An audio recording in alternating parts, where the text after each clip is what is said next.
What up, guys? Jason Guyman here, and tonight I've got a special guest on. I've talked about this guy a lot, and he's usually on here commenting a lot. And so tonight we're going to get the words of the wisdom from a guy that has several successful businesses. And the thing that I love about this guy is he still wants to come to my trainings and learn how to do things because he don't know everything. And so he tries to get into my trainings any which way he can. And so one of my next trainings, he's actually going to be there. So you might want to go check it out. He's one that I know I always like to talk about. You know, it's the people you're around are how you can be successful, and they can talk words into your life. And so I literally got to see Paul talk words into a kid's life, and he is very successful. The kid is now. And Paul was just talking into this kid. This was one of our first Christmas light trainings with Donovan. It was pretty ugly and nasty. We were literally outside under a thing. It's pouring down, raining, but it worked. And Paul's been successful with Christmas lights, and that's just one of his business that he has. So we have lots of businesses that he has. But before we get started, the book of the week that I'm going to hit on, I'm actually reading it. And guess what, guys? I'm actually reading the book, The Bottom of the Pool. It's Thinking Beyond Your Boundaries to Achieve Extraordinary Results. And I'm sure we'll talk some things about that tonight of extraordinary results. And I'm actually doing 75 hard. I started today with my first day of success. I did my 2 workouts. I actually read 10 pages. Now, if I make it through this book, this will literally be the first book that I read from cover to cover in maybe my life. And I'm not even joking about that because I've always said I hated reading, but with 75 hard, you make you read it. So I'm reading it. In the first 10 pages, I've actually understood what I read. So it's actually pretty awesome. Before we get going here, we'll see who we got in here. We got Hey King, what's up? We got Big George Yost, big time in the house. How are you doing, sir? Hope you're doing better. I know you said you were struggling a little bit the other day, and I pray that you're doing better. We got Aces from Dallas. What's up, TCs? How are you doing, Jason? What's up? We got Truth, Connor here. Hebrew, what's up? Oh, I thought you meant Donovan, not the weather. Well, that too. That is definitely true too. What up, Jason and crew? And evening, fellas. All right, so let's get started because we want to talk about sales, and we're going to talk about different things as we go on tonight. But before we get started, Paul, just tell us a little bit about who are you, where are you from, what do you do, all of those good things. So I want to say something real quick. The first time we met each other was at that first training. And you know what's I don't even know if I shared this with you. We got there super early because we drove there that morning, and we ended up in front of a house because that was the address Donovan put. And so this guy is looking at us, and he looked at us out the window and was like, what are you guys doing in front of my house? So we pulled into the driveway. And then we realized, okay, I got in touch with Donovan. This isn't where we're supposed to be. And we pulled out. But I said, this is a really strange setup. Like, what are we doing? And it turned out we were just meeting in the park right across the street, but he didn't have an address for it. But that was great. And what I love about Jason is he's genuine. He's humble. He's as real as it gets. And I've always admired that about Jason. But so my name is Paul. I'm from Virginia. And in Virginia, I have been here all my life. I met my wife at college. I went to Pensacola Christian College down in Florida. Got married about 23 years ago now. Had 6 kids, and every kid I had to start a business because I didn't make enough money with the first one, so I had to start another business. With each venture, I learned new things, and obviously I ended up in the Christmas light business. And of course, anytime you end up in a new business, you seek out the best in the business. And that's how I came across Jason, and we became friends instantly and been friends since. You know, one thing there is a lot of things we have in common. That's what's kind of funny is I was homeschooled growing up, and so was Paul. And that's when homeschooling wasn't cool either. That's when it was the weird kids that got homeschooled. because your parents pulled you out probably because of religious reasons, and that's the reason why you got homeschooled. And so that is pretty cool. That I think you were homeschooled all the way through too, wasn't you?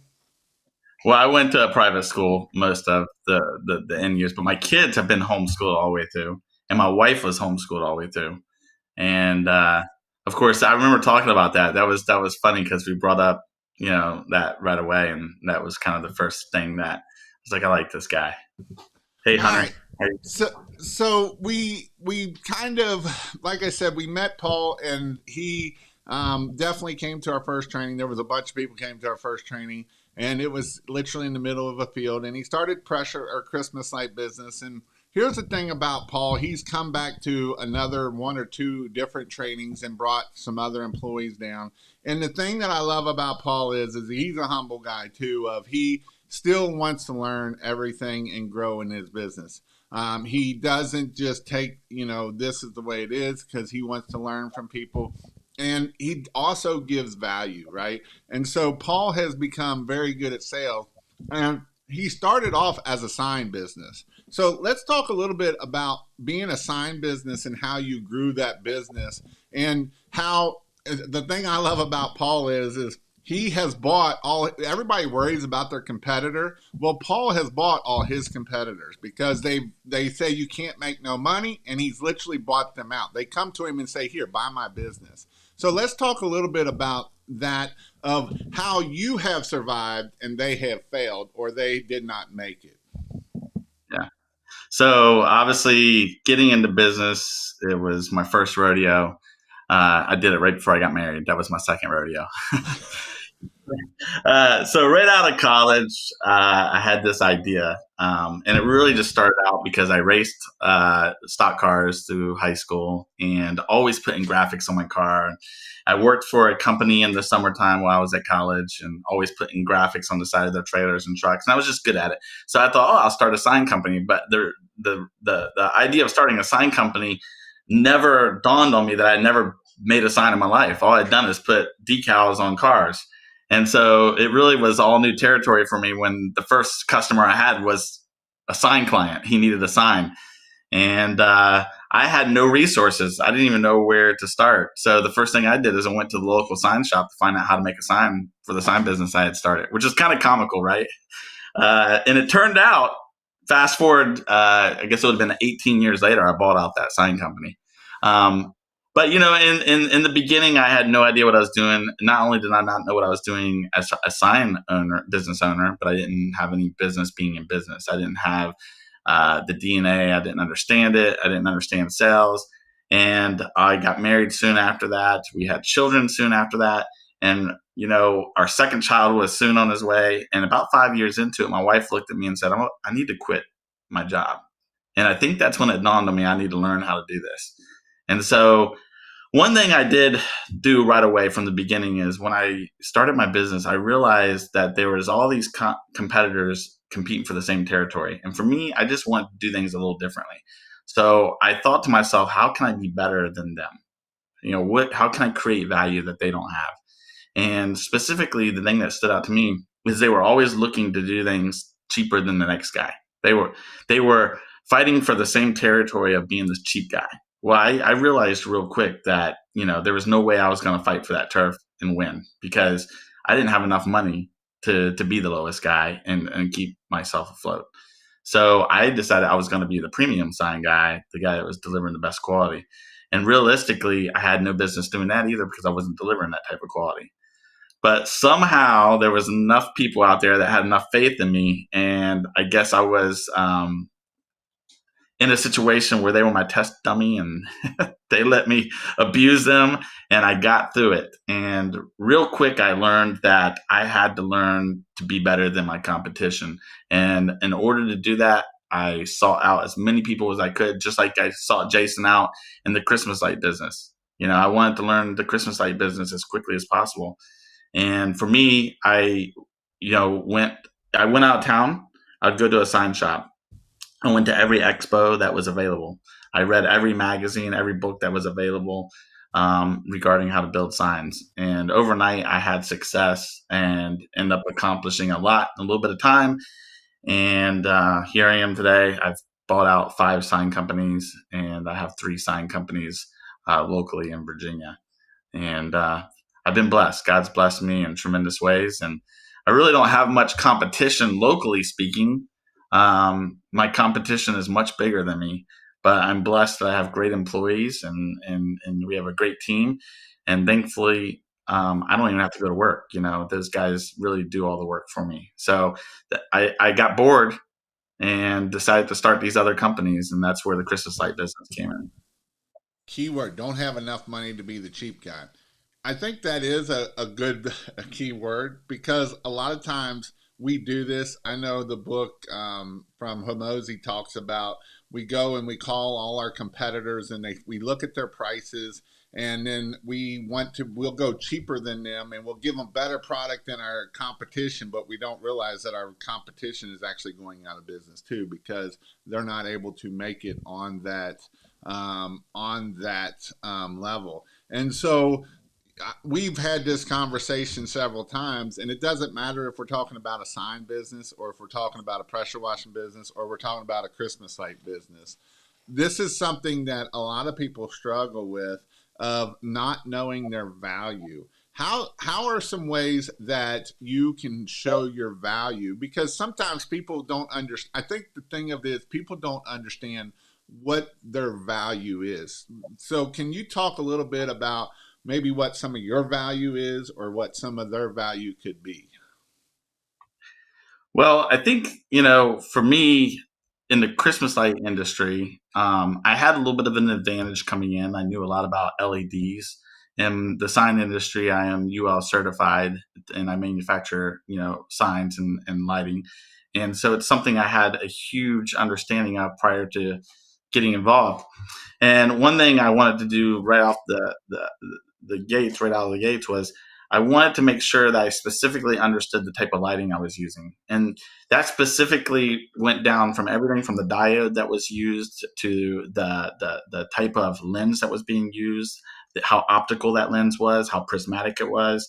And so I did a lot of research real quick. I mean, I called everyone I could, got every bulb I could, and did my own due diligence, and decided this to me was the best bulb out there. And when I started using that, I compared it, naturally myself here in my shop, outside my shop, and took pictures of it and wanted to, see the difference. And then I did the same thing with the clips. I did the same thing with the wire, with the spools.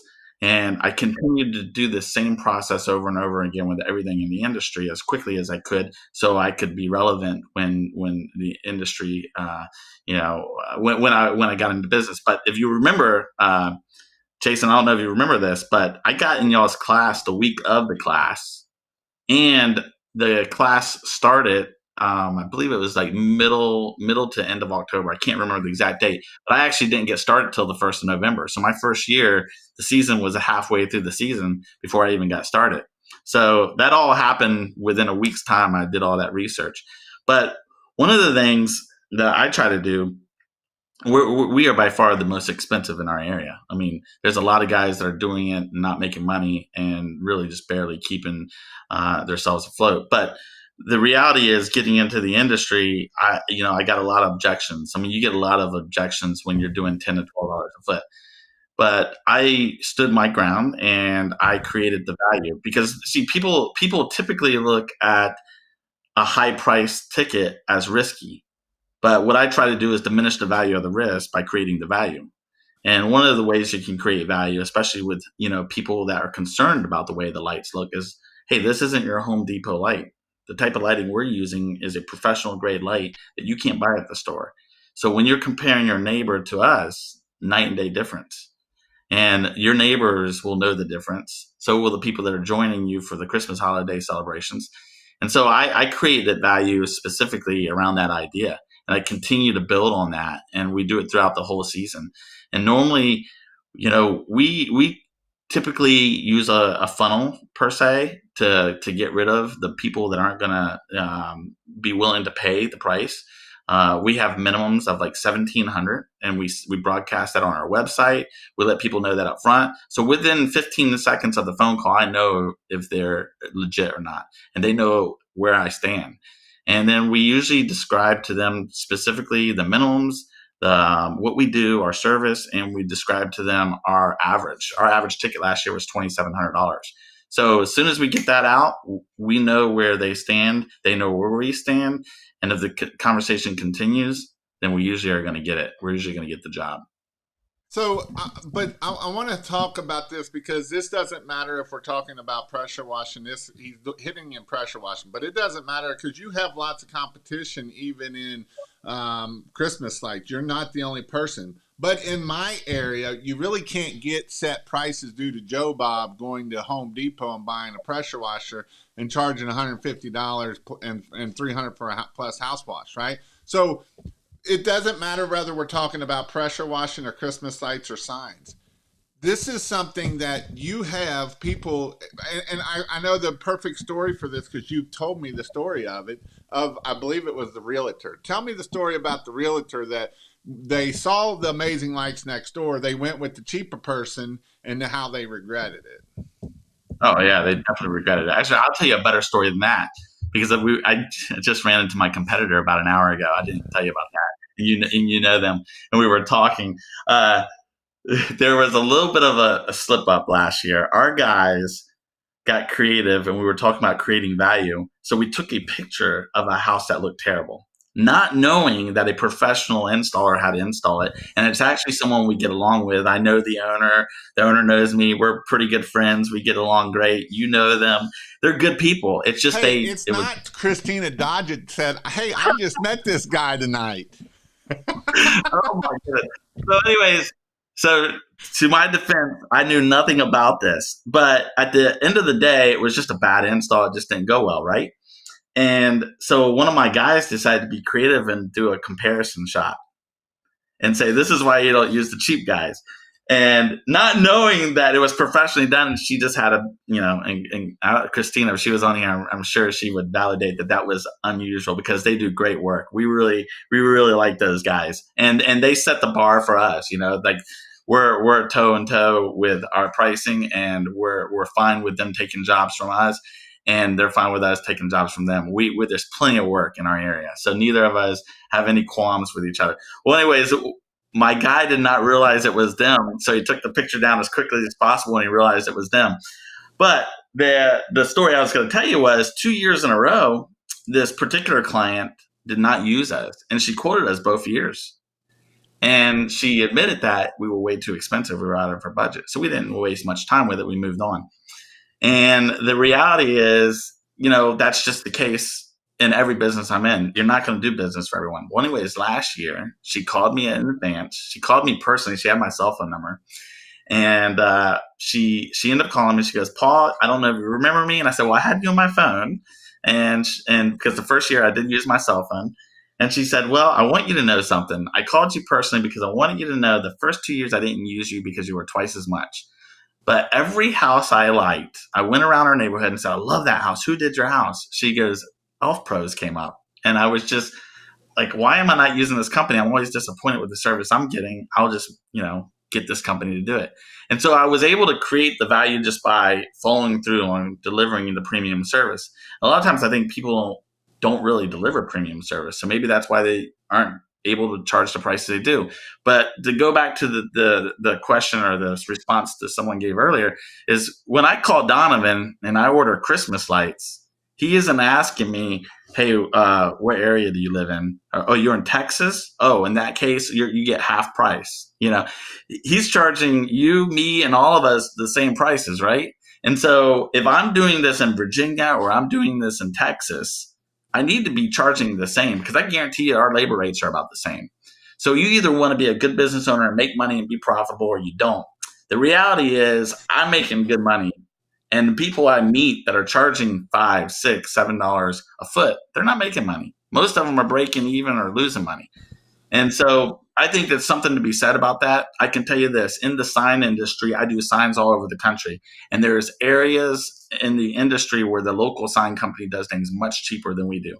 But the companies that use us have a corporate contract with us, and they know the quality of service and the certifications and the things that we deliver, and they're willing to pay it. You just got to find the right clientele. you're probably not marketing to the right people. And that's usually the case when I meet with people, when I coach people, when I realize where the problem lies. It's usually the people that they are trying to sell to, which is everyone. And that usually doesn't add up well. So this is a kind of a question to hit on that.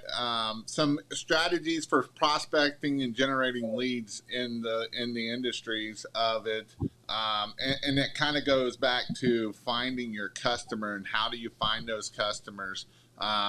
Because I believe this is the number one reason why people fail. I know in the pressure washing world, we'll be like, "Oh, they've got all these dirty houses." In the Christmas light world, we'll go down a neighborhood and be like, "Oh, look, they got a bunch of lights, but they're a bunch of DIY lights, right?" Or we just know, like I know my honey hole was up northeast of where my Cincinnati is, and I had to drive an hour to get to that honey hole because that's where my honey was. And so is there a little subdivision down here that I would get a few? Yes, but that's not where I was. And a lot of times we don't research, we don't understand how to do that. And so what are some strategies or ways to prospect to get those better clients? Well, I mean, fortunately for me, I've lived in my area for most of my life. Every time I think of specifically who I want my clients to be, I go to certain neighborhoods. One of the things I do is I specifically target those neighborhoods. I specifically target, that type of client. And so once you can generalize that territory or that area, there's ways to market directly to those areas. So I identify who my client is. I think that's the most important thing is identify, the type of house, identify the type of income, identify the type of occupation, create an avatar that this is who I want to market to. And I do this in all my businesses. I do this in the sign industry. I do this in my design build landscape business. I do this with my lighting company. And the reality is the majority of people I don't do work for, but I realize that. And again, this goes back to the guys who are selling the cheapest. Let them fight for that territory because the reality is I can do less volume and be more profitable than they are. And usually, to be honest with you, I mean, I'm doing more volume than a lot of those guys. I guarantee Christina from Red Door, who was just commenting on her, between her company and our company, we do the majority of our area, and we probably have 15 to 20 competitors, but they don't do near as much as we do. And yet our tickets are twice as much as our competitors. And the reality is people, that are going to pay for a premium service are usually not the guys that are looking for the cheapest price. And so I would just encourage everyone to get out of that market as quickly as possible because it's a road of disaster in any business you're in. And I whether you're in power washing or gutter cleaning or Christmas lights, I think you look for an avatar and specifically identify who that is and go after that market. One thing that I agree on that 100%, and those 20 other customers or those 20 other people, they're actually probably doing 20 times, they're probably doing 5 times more work than you are, but not making any more money. And that's not the goal, right? The goal is to do less work, make more money. And so building value, there's lots of ways to build value. We kind of hit on some ways, but build value. But, what's your quote? Do you answer your phone? Do you, how quick do you get their quote out to them? How, I know we talked about this, about how this is an emotional buy. Now, pressure washing, it's not so emotional, but Christmas lights is definitely, if you let that emotion go too long, it's going to get cold and you're not going to have no emotion tomorrow. So we got to get that emotion today. And so we're building that value as we do this. So that way you can do that. How do you call them back? I know that you give them a gift stuff of different things that you're giving them, and your trucks are wrapped in that. That's value, right? Having that truck wrapped and everything, that's value that's added. You're not pulling up in a truck and no signs who you are. You don't have no uniforms. You don't look. That's not value, right? On your website, you show all of this stuff. You show your guys in uniform. You show your trucks in there. You show amazing looking houses that you did so they know who the customer is. That's all adding value. So when they call you, they know who you are. They've done looked at your website, they've done seen your website, and that is value that's added to them. That's how you're able to set that bar so high and make that a reality. Yeah, no, that's good stuff. And I go out of my way to not just create the value, but to give them an experience, something they'll remember. Because the reality is, people don't need Christmas lights. Right. You know, they This don't is need it. something, another question that I got, and this is a great question to you because you are a great person at doing this. Of how do you approach building and maintaining relationships with Say that again. I'm sorry. How do you approach building and maintaining relationships with clients in order to generate repeat business or referral business? Well, I think the experience has a lot to do with that. Just what we were talking about. So we have a referral program. It really works. It's effective. We have signed up the majority of our people from last year have already signed up this year. We don't technically give anyone a discount, but we incentivize it by getting them to sign up early and pay in full early. And one of the things that we do is we don't do price increases for people who are going to go ahead and pay in advance. And we also do a referral program that works really well. The thing I can tell you is this: is my goal is to make sure that someone's talking about us even after Christmas, even in June, even in July. And so with me specifically, it's funny that Christina's on here because I don't even know if she knows this, but I had her company do my power washing about 5 years ago, and it was by far the best experience I ever had with a power washer.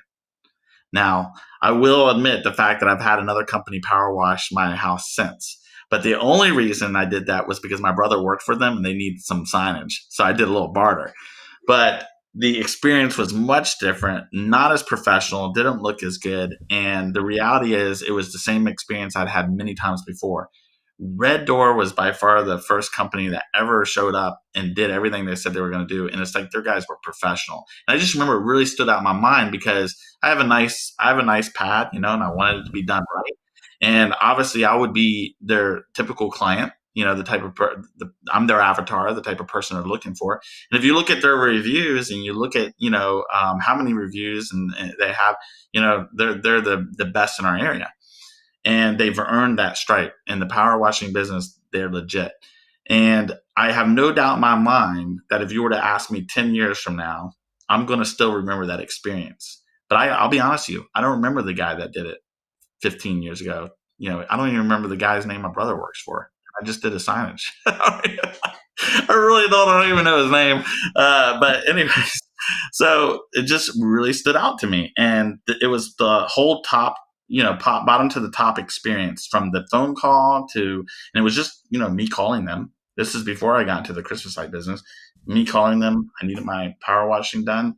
And the whole experience was great. And so I always tell people, people always talk about how brick and mortar is failing now. You know what brick mortar is not failing? Have you ever been to that restaurant where it's just an experience? I just went to a restaurant out in Utah, and this place was hopping on a Thursday night. I mean, it was hopping. But you know what? It was a different type of experience. The vibe was different. Everything in there was different. And so I would go back to that restaurant, not even because of the outstanding decor, not because of the waitress, not because of the food. I would go just because of the experience.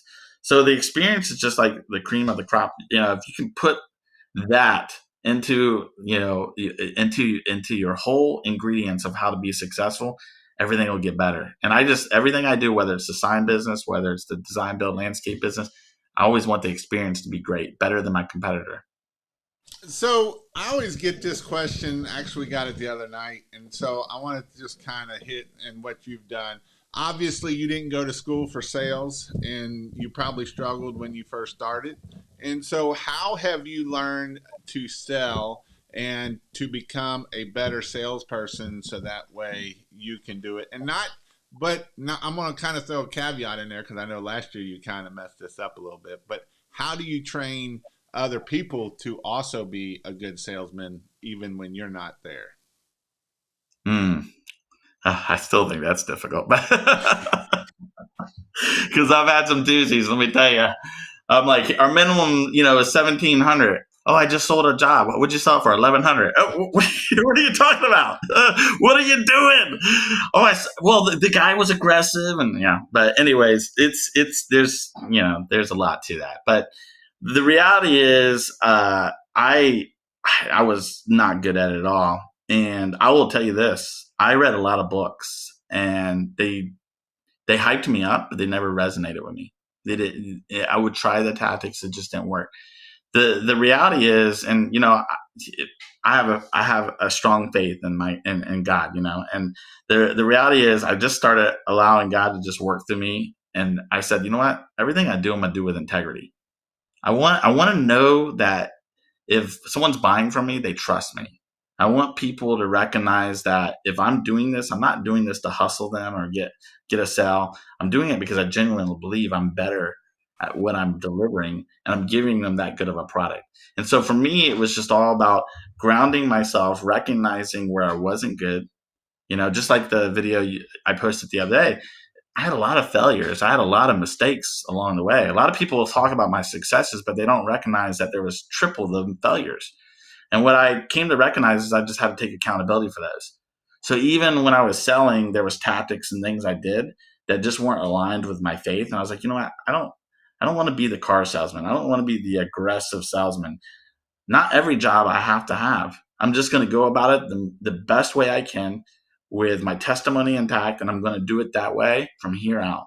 And I felt like just from that point on, my wisdom grew on how to do it effectively, how to, people would see me as their friend. They would recognize maybe the difference because the approach was different. And I really educated myself on what I was selling. I feel like that's probably the biggest flaw I see in most people that I coach is specifically people are not educated on what they're selling. Understand what you're doing, what service you're providing. Understand why you do what you do. Why do you use a more expensive clip? Why do you not use the clips off Amazon? Why do you use this clip? There's a lot of reasons why you use certain type of UL rated wiring, plenum rated wiring, which most people don't even know what that is. Most people don't even know what the IP, ratings are. They don't know these things. And so educate yourself to a point where when you're selling something, you know what you're giving someone. You're so educated on it that you feel comfortable yourself buying from yourself. And that's kind of my tactic and what I did. And so normally when I hire people now, I look for people that are aligned with me specifically in the way that they approach situations. So I interviewed a guy the other day, and it was me and Jim. And Jim is my GM. He interviews most people and tells me if they passed the first test. And this particular guy just showed up, at the time when he and I both interviewed him together. And the guy had all the experience in the world. He had all the experience in the world. But I looked at him and I said, I'll be honest with you. Experience is 10%. 90% is attitude.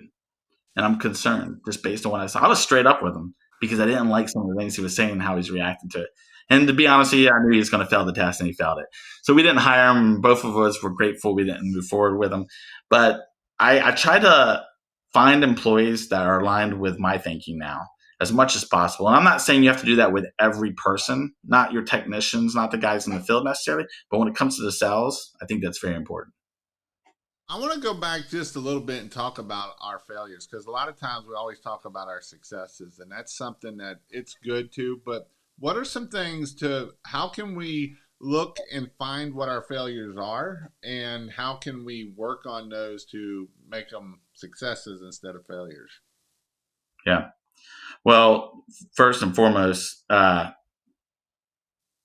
of us are, no matter how successful you've been, you're never exempt from failure, right? I don't go around bragging about this, but this is a fact. Paul Gardner fails at things that I corrected 2 or 3 years ago, and I create great habits to not create those failures in my life. And then I get away from it and I start failing again at it. And I have to, rewind, start over, and just attack the issue, create those habits again. So it's an ongoing process. And the one thing I would encourage anyone to do that's an entrepreneur or business owner is to recognize the fact that you're going to have this. As long as you're in business, you are going to fail, and you're going to fail often. The response should be fail fast, and attack that failure as quickly as possible, and admit to the fact that you are failing in this area, and correct it. So many times, if you were to sit here and lay out all of our failures, you know, we would all, and we were to humble ourselves to lay them all out, we'd all recognize that we all have similar failures. But we would also, within the same network of people, there's probably a resolution for every one of those failures. But how often do you just ignore it and ignore it, ignore it? And you're like, I'll deal with that failure later. Well, I stack my failures in priority. How is this affecting me? How is this affecting the bottom line? How is this affecting my daily appearance? How is this affecting my daily quotas? And normally I go about it that way, and I deal with those failures. If it's a failure in procrastination, read a book about procrastination. Search on YouTube how to deal with, there's videos out there on how to deal with most anything. It will be an encouragement when you realize there's actually information that's readily available to you to attack these issues. Procrastination, time management, money management. The list goes on and on and on for failures of where we can fail at. Yeah. Let me tell you, there probably isn't too many failures we could outline that I haven't failed at some point. And so when people specifically look at me, and I shared this story on that post that you saw, I ran into this guy who started multiple businesses over the years. Multiple businesses. And he's a serial entrepreneur, but he's never been successful at any of them. And he said to me, he goes, "You're so successful. Every time I see you, I'm so proud of you, man. I just need to go to lunch with you someday and learn from you." And I thought to myself, I wonder how many times he's actually failed and just not corrected the issue internally. And instead he looked at the failure as, oh, stop, that didn't work out. Let me jump to the next best thing. And that's typically what I see him doing. Every year he's jumping on the bandwagon of another business. And this might seem weird to some people that are on here and listening to this. My motivation doesn't really come from money. Okay. Now, that isn't to say that money isn't a huge factor in everything I do. It is, because it's the way I provide for my family. It's the way I provide for my employees' families. It's the way I stay afloat, right?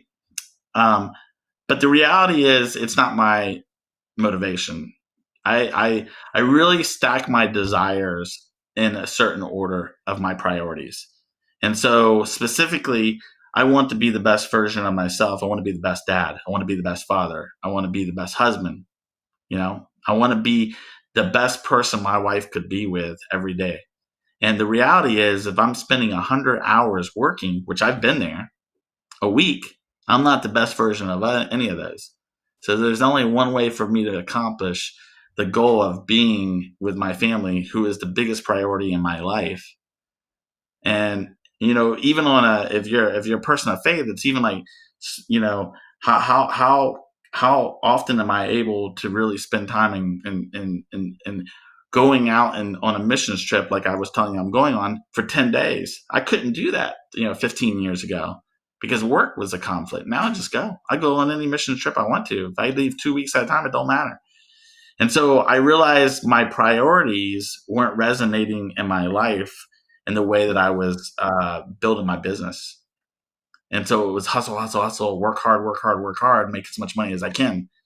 But it wasn't resonating to freedom and allowing me to be the best version of myself for my family. So anyways, there's a whole story I could get into on how I made some changes in my life. But I would encourage anyone, because most people I speak to, I think this is a parallel world that we live in when it comes to some of the experiences as an entrepreneur that we all deal with. I didn't grow up from money, and I didn't grow up with a dad who was a business owner. My dad was a farmer. So I guess in some ways it's a little bit of a business owner, but let me tell you, that's a rough business. My mom was a church secretary. She made $14,000 a year. She sent us to a private school that cost her $20,000 a year between the three of us at the time. And I didn't realize that till I was older. My mom was buying clothes from the consignment store. I always thought it was new. I never realized it was the rerun store and we were getting hand-me-downs. And I just thought we were rich, right? In life, I always thought we were rich, and it wasn't until later I realized we didn't have a lot going for us. We didn't even have air conditioning in our house. We lived in an old farmhouse, You were and literally don't have a pot to piss in almost. we had one bathroom, and it rarely worked. So a lot of times, I mean, I was just using outside. I lived on 400 acres. It was pretty easy to find a tree out there. But it made me appreciate things. But one thing I recognized is, even though my dad was a farmer, even though my mom was a church secretary, and we were always together as a family, and we were a very happy family.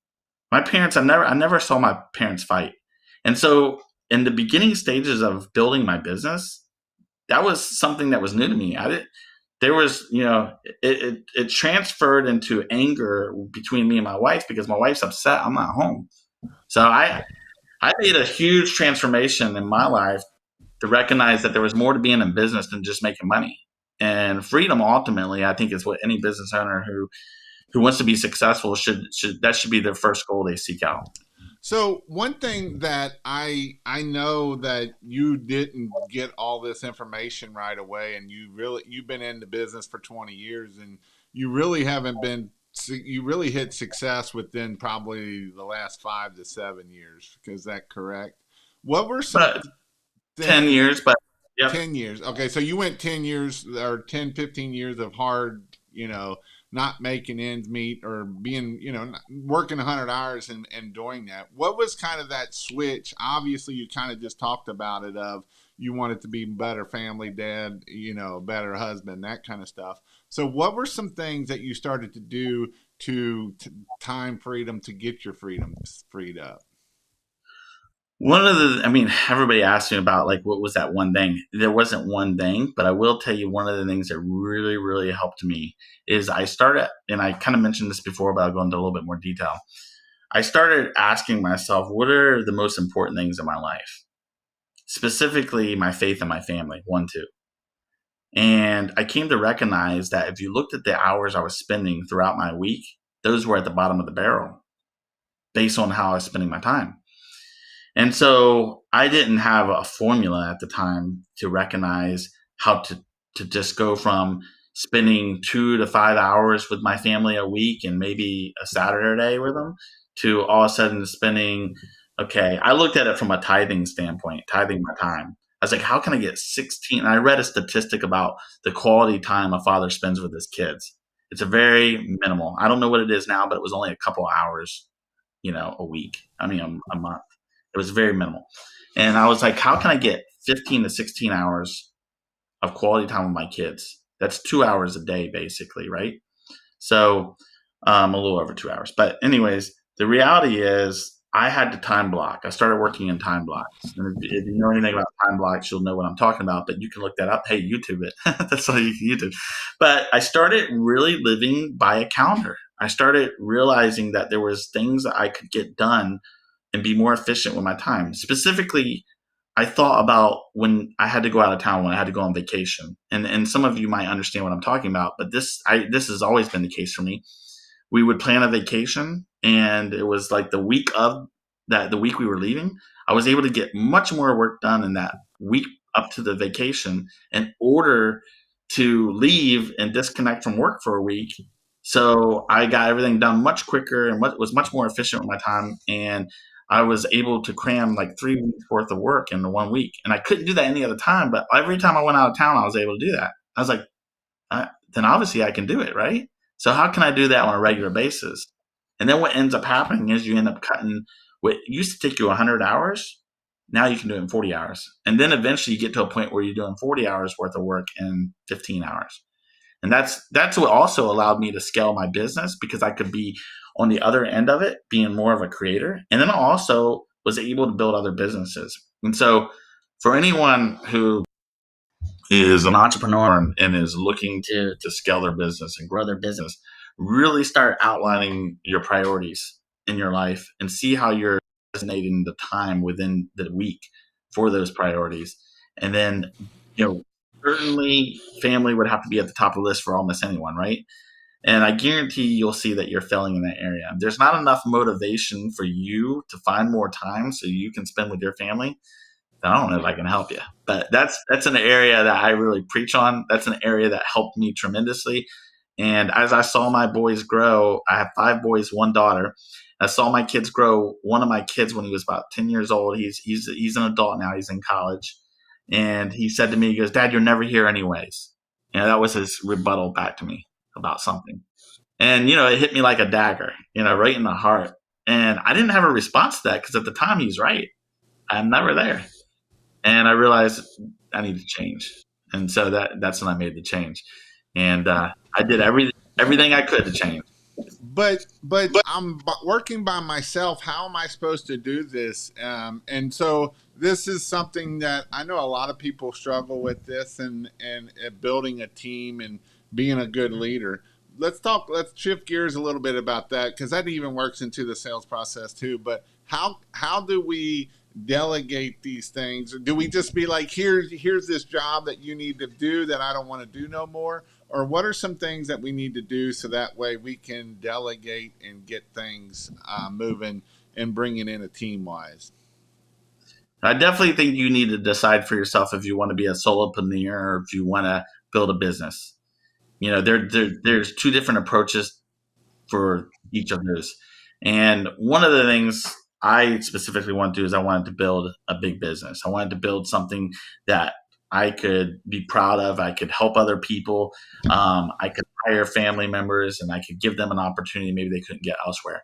But I know a lot of guys who are doing it all by themselves. What I would suggest there, and one of the guys in my coaching program, he specifically said something to me the other day, and I thought it was unique. I said, "So tell me, Tyler," I said, "what's different about you than your competition?" He goes, "Well, I'll tell you this, I'm smarter than them." I said, "Okay, in what way?" He said, "Well, I know a lot more about my industry. I mean, when I worked for the corporation, I was the best in it. That's why I went on my own. But now I'm working 60 hours a week and I have no time with my family." I said, "Well, if you're the best at it, you just admitted to me a few minutes ago you're half the price. Why are you half the price? If you're selling the best car on the market, you're surely not going to be half the price, right?" And so I said, "It sounds like you have an issue here."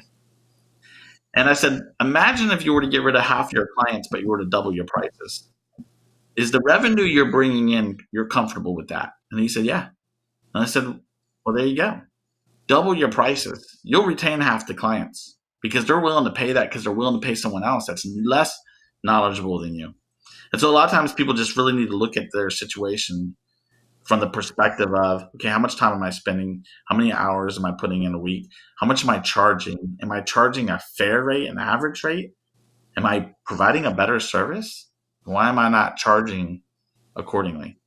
And so I think so many people, again, are playing with that game of trying to be the cheapest guy, and they don't realize they're hurting themselves. I'm going to hit on this because Mario, this is the second time he's posted this and he posted up here a little bit a while ago and I think words of encouragement can be used here. Is this is so encouraged? I started a pressure washing business 5 months ago, and I struggle. I can't save to reinvest in yard signs or invest. And then he just put, "I'm fighting to get by a few months with pressure washing to get to Christmas lights." Let's talk a little bit about this is kind of a common theme that I've seen a lot this year that I've really never seen a lot before, of people starting out and are struggling to get business or to just kind of, we're talking about doubling our prices, and here we're talking about we're struggling it. And the reason why I want it, like I said, Marius, you're not the first one. I've actually got another guy. He messaged me today. He's like, "I don't know if I can do this anymore. I've been at this 2 months, and the yard signs are the cheapest." And it's one of those things along those lines. Let's hit on that a little bit. Back to the beginnings of time. Yeah. By the way, I love that. Don't knock down your competition. Yeah, I saw that at the bottom. I don't know who wrote that, but that's so important. I have never, ever, ever done that.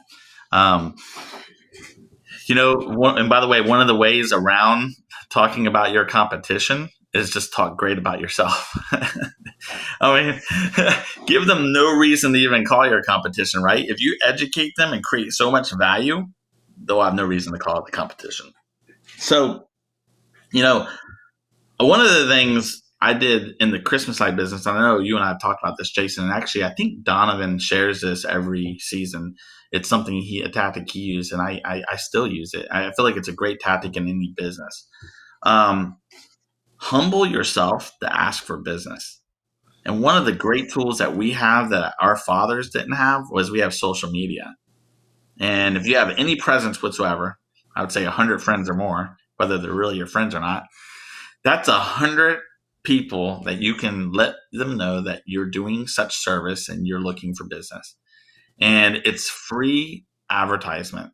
And sometimes just asking for business will bring business. And specifically, one thing that Donovan talks about is some of the community pages, group pages. Join those pages and just start asking for business.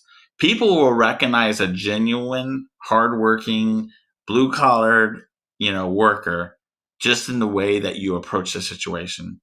If your Facebook feeds are full of arrogant comments and middle fingers, they're probably not going to give you the time of day. I saw this guy the other day on one of these pages talking about how great he was and how he's the best in the business and yet he's the cheapest in the business. And that went on a Facebook page and everything was a derogatory statement.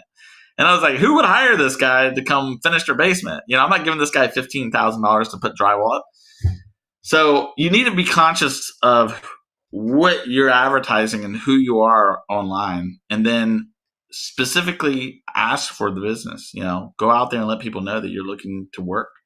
A lot of times I find that hard to find people that really are willing to work for a paycheck, but there are a huge group of people that are willing to hire those type of people.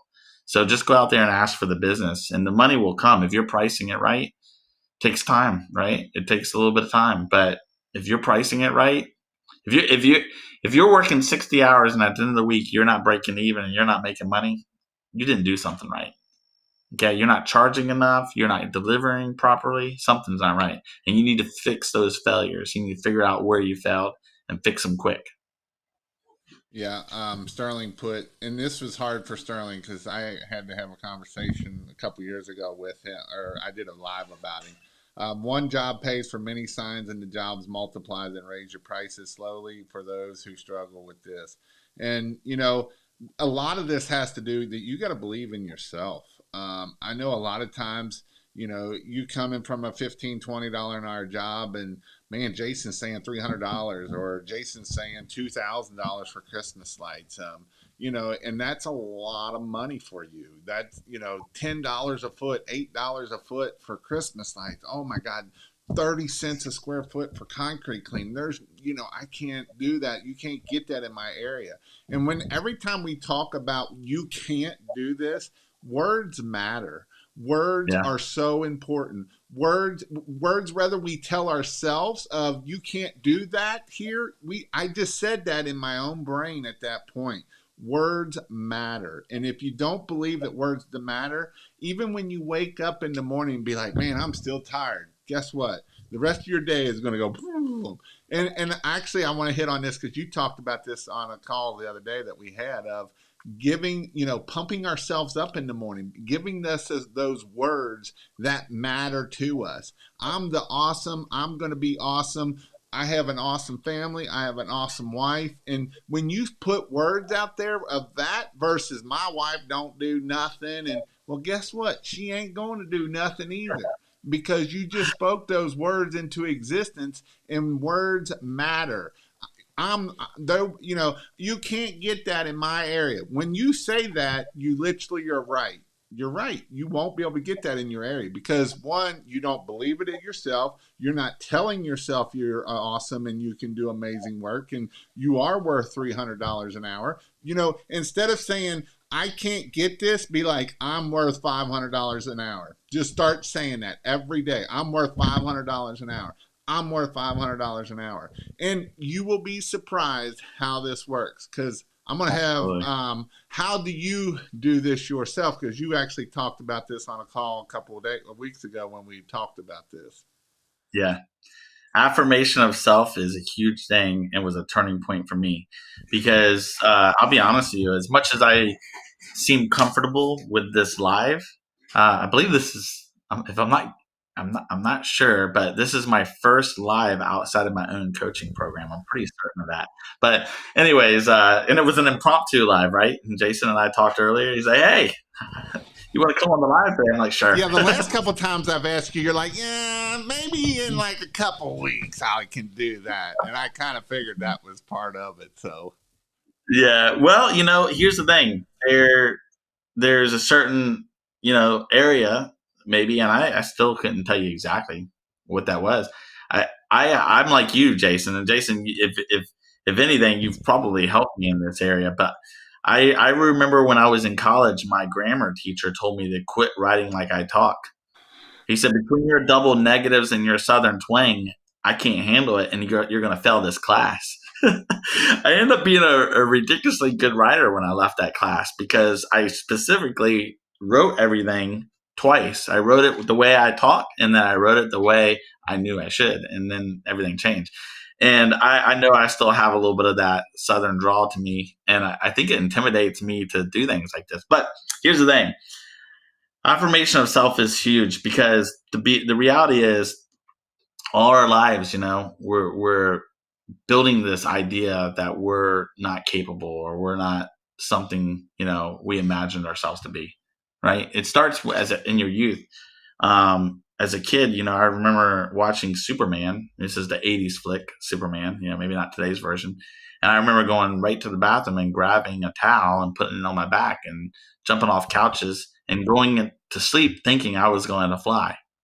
But the reality at some point, whether it was my sister, when she told me that there was no such thing as Santa, at some point, something, the fictional idea of me doing something, the dreams went out the door.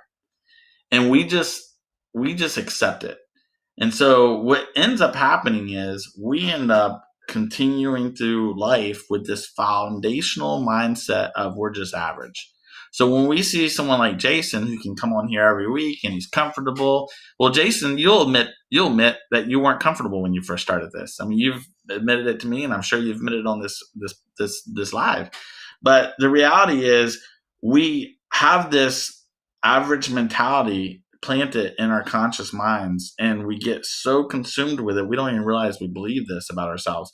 So what I started doing is making some hype videos. Sounds kind of weird, but yeah, I get some theatrical music and I add some lingo about my future self, specifically talking about what I plan on being, who I want to develop to be. Now let me make this clear. A couple years ago when I first did this, the things that I introduced to my future, to the present, are now all a reality. Sounds crazy that it was that easy, but the reality is I thought so little of myself, I didn't go too far. I was specifically scared to go too far. But I started building myself up and thinking, I want to accomplish these things in life. I want to be the best dad. I want to be the best father. I want to be the best business owner. I want to be the best in whatever industry I'm in. And I specifically saw out to do that. And so in my affirmation hype video, or I say video, it's just audio, I would play to myself, literally talking about how I want to be successful in these areas. But I didn't talk about it in the future tense. I talked about it in the present tense. And it really just changed, my appearance of myself. I woke up, I was excited. I was intrigued to experience whatever I was going to experience today because I knew opportunities were right around the corner because I had just hyped myself up into believing that. And guess what? I started recognizing opportunities I didn't recognize before. I had confidence in myself like never before. I believed I was the chosen one to whatever opportunities were given to me that day. I was the guy. And literally overnight, and I shared earlier how I bought out 5 sun companies, all those fell into my pocket. Like literally they just came to me. And the opportunities presented themselves. And I had the confidence to move on them.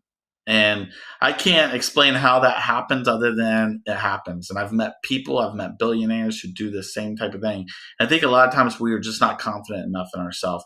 one of the things I've shared with you, Jason, and this was huge in my sign business. I remember meeting a guy, and it was funny because I always tell people I went to a Snoop Dogg concert because that really isn't the type of concert I'd go to. But what happened is we were in Las Vegas at a trade show, and we were at this really nice hotel, and they only had one area that would seat this many people, and it was out in the balcony, and the balcony was overlooking this venue and at the Mandalay Bay, that was where Snoop Dogg was having a concert. So we got to watch Snoop Dogg in full form, which was very odd. But anyways, if that's your cup of tea, that's fine though. But anyways, so we're sitting there and we're having this conversation about the sign industry. And this guy, he's a mature guy. He's been in the business 30 years and he's explained to me what he does. We had a lot of parallel stories, but you know what caught my attention?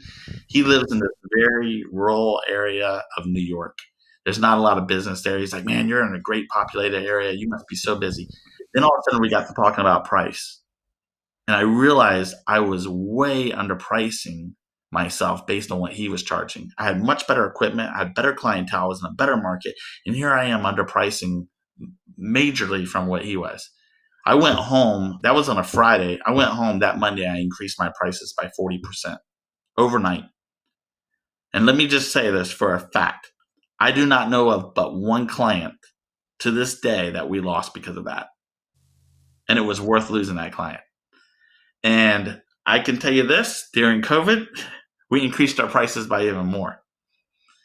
And we are the most expensive sign company by far in the area, and we're the busiest sign company. We're by far the biggest sign company. And we have been successful, and I haven't turned my back on that decision. So I think a lot of people just don't have the confidence in themselves because they lack confidence because of average mindset that is foundational. So I always try to get off here in an hour, but before we get off here, I want to hit on a couple things. Obviously, if you want Christmas light training, pressure wash training, we have some coming up in Indy in July. You can go to KPW Train. It'll get you go to Indy, and that's where our Christmas light training is. If you want to see King of Pressure Wash, you can go to kingofpressurewash.com also. And in there, we have all the training. I'm actually working on setting up christmaslights.io. Everything will be in christmaslights.io. All the Christmas light stuff will be there, and all the pressure wash stuff will be over here. Moving forward, hopefully my goal is to have it up by July. I've been working on it a lot here lately. I actually filmed about 10 videos, but to get that. I got 2 questions here to ask. Actually, I got 3 questions here to ask. Question 1 is, how good of the training that you came to? Give me a little bit of a review of the training for people that are thinking about coming to the Christmas light training. Well, I've invited myself to a few trainings, as you know, and each training gets better, right? Each experience has been better. You add more content. I actually, I think this was the second or third training I came to where I brought John, and you guys tapped on. It was, I think you're the one that taught it, if I remember right. You taught a section on marketing, and it was actually really good because I consider myself a marketing guru, and there were some things you brought up in that particular training that I didn't even know about, and it opened up a whole pool of other things that I didn't know about that I have implemented to this day. But one of the things that I have always appreciated about you, Jason, and Donovan, and just a lot of the guys I've met through your own network is it's the real genuine, everyday blue collar workers that are putting these programs together. They might not have the marketing, strategic marketing campaigns that some of the other competitors do, but I can tell you, I've always liked that approach, and to me, that is the most important thing, because when I sit here and ask a question, you're coming at it with a genuine response. And you and I talk, occasionally, and we talked the other day, and I brought up a situation with one of the guys I'm coaching, and I just brought up the situation, and you just took it to another level about leadership. And you specifically said things I had thought or shared with him, but you took it to a whole nother level. And I was like, man, I said, I need to invite Jason into my coaching program just to share a whole segment on leadership. And so it's unique how you're being used, and your gifts are being you broadcasted weekly on this platform. And I appreciate you. I appreciate your training. I'm thankful that we met when we did, because I've been profitable every season I've been in this industry. Had I not known a price tier to start with, I might have gotten my information from the average person in the industry locally and maybe increased my prices by 20%, and I still wouldn't have been enough. So I probably would have given up the first year, because I would have like, this, I'm not going to bother doing this again. And I'm too profitable in my other industries.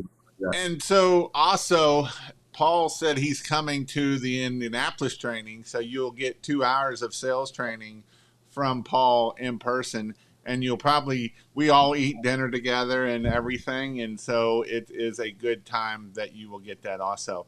What is one book that you have read?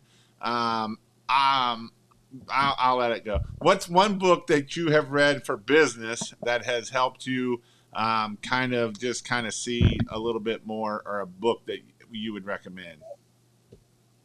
So my book that I read every year, if not twice a year, for the last 10 years, Napoleon Hill, Think and Grow Rich. And the reason I read that book is because, first off, it's like the movie. You watch a second and third and fourth time, and you catch new edits in it or things in it that really like stuck out to you the next time. Every time I read that book, I catch something I didn't catch the first 20 times that really transform my thinking for the future. One of the things I really appreciate about that book is the approach of understanding the mindset from a less complicated perspective. Anyone can read that book and recognize exactly what Napoleon Hill is saying. We all have the ability to do much more than we believe ourselves to be able to do. And if we can constantly, think about this. We go out and we train to be the best power washer. We train to be the best Christmas light installer. But how often do we train our brains to think that we're capable of doing things? How often do we train our brains to, reject objections in a positive way? And so for me, that book has just really transformed my thinking. I read it often for the purpose of making sure that I keep in my mind that I'm capable of much more. And so that would be the book I recommend to anybody that is wanting to be successful in business. And then one last thing, what are some words of encouragement that someone might could use that you could give for people that are either just starting out or maybe struggling a little bit? Well, I think most people give up too early.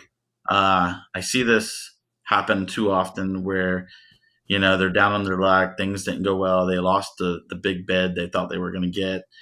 They're not making money. And the reality is, we all have been in that situation at some point. Even as successful as I've been in the last 10 years, there's been ruts. There's been trials, there's been barriers. The difference is every day is a new day, and every day creates new opportunities. And I'm not going to focus on the negativity. I'm not going to focus on the losses. I'm not going to focus on the failures. And so what I would encourage anyone to do is understand that sometimes you're doing this independently, but I would recognize, my failures, and I would address them. Just like if you have a qualm between you and another person, deal with it. Don't ignore it.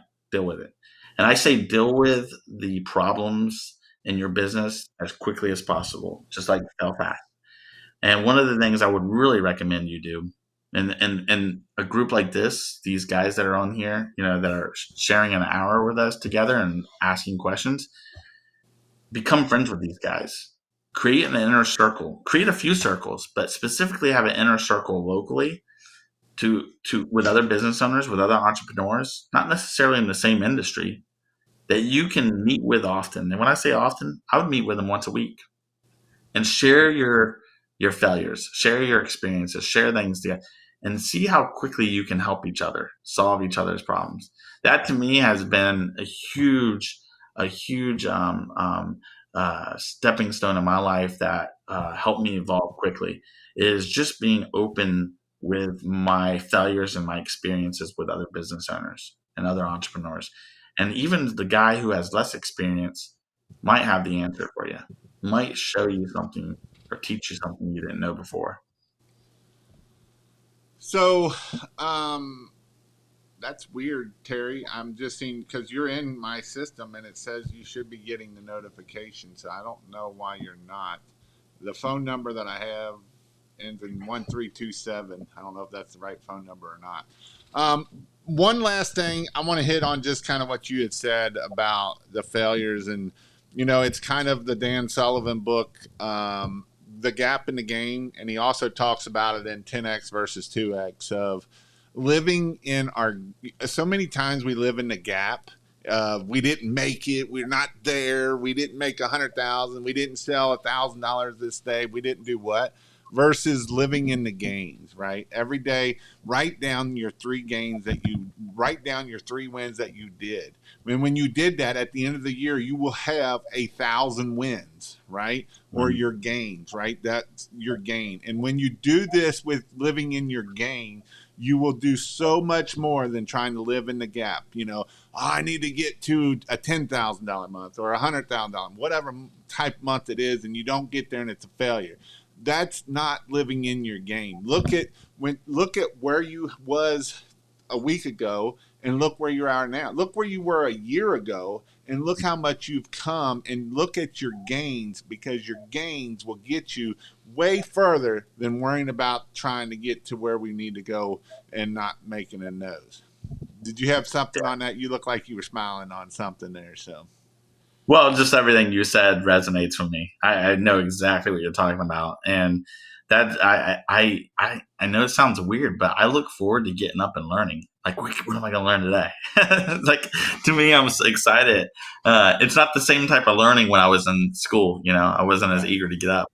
Nowadays, I'm excited. And I know everything I learn is going to be an advantage for me.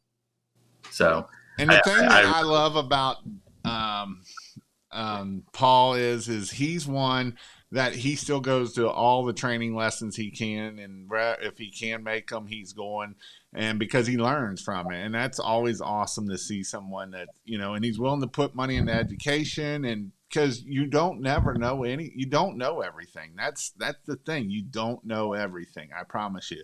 You don't know everything. But with that, we're at an out. We went way over time. Paul liked to talk. We both like to talk. I think this was actually an awesome interview. I know some of you said this was really good. It went deep in some spots, but that's awesome. But other than that, I hope you all have an awesome night, and we'll see you all later. And hang on there, Paul.